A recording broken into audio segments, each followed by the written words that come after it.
नमस्कार, ESPN 9 news आप देख रहे हैं। लोकसभा चुनाव को लेकर भारतीय जनता पार्टी ने अपने प्रत्याशियों को लेकर मंथन तेज कर दिया है। पार्टी सूत्रों का कहना है कि बीजेपी हाईकमान इस महीने के आखिर में 100 उम्मीदवारों के नाम का ऐलान कर सकता है। ये उम्मीदवारी उन सीटों पर घोषित की जाएगी जिन्हें बीजेपी अपने लिए सबसे कठिन सीट मानकर चल रही है। अंदरूनी सूत्रों का कहना है कि जिन 100 सीटों पर प्रत्याशियों के नामों की घोषणा की जाएगी उनमें उत्तर प्रदेश, महाराष्ट्र, पश्चिम बंगाल और तमिलनाडु जैसे राज्य शामिल हैं। इन सीटों पर बीजेपी को 2019 के आम चुनावों में हार का मुंह देखना पड़ा था। ऐसे में बीजेपी कोशिश कर रही है कि इन सीटों पर उम्मीद के मुताबिक प्रदर्शन किया जा सके। बीजेपी की कोशिश ये भी है कि अगर इन सीटों पर प्रत्याशियों के वक्त रहते नाम फाइनल कर दिए जाएंगे तो वे अपने क्षेत्र में ज्यादा समय दे सकेंगे।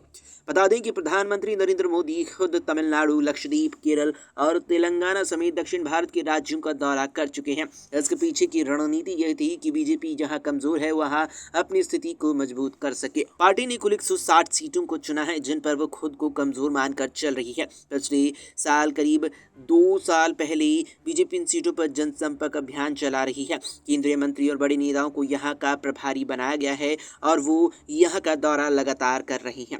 माना जा रहा है कि बीजेपी जो पहली लिस्ट जारी करेगी उसमें कुछ केंद्रीय मंत्री और बड़े नेताओं के नाम शामिल हो सकते हैं।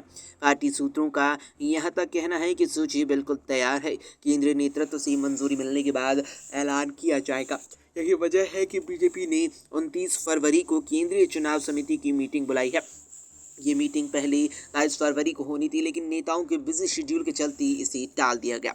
साथ ही बता दें कि बीजेपी के अनुसूचित जाति मोर्चे की मीटिंग भी पहले 29 फरवरी की थी। इसमें राष्ट्रीय अध्यक्ष जेपी नड्डा के रहने वाले थे। अब इस कार्यक्रम को भी टाल दिया गया है क्योंकि बीजेपी के राष्ट्रीय अध्यक्ष जेपी नड्डा भी केंद्रीय चुनाव समिति की बैठक में रहेंगे।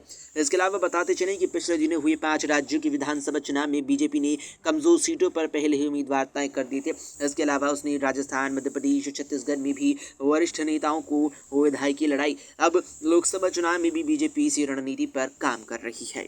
फिलहाल के लिए इस वीडियो में इतना ही। देश और दुनिया की तमाम खबरों के लिए आप देखते रहें एसपीएन 9 न्यूज।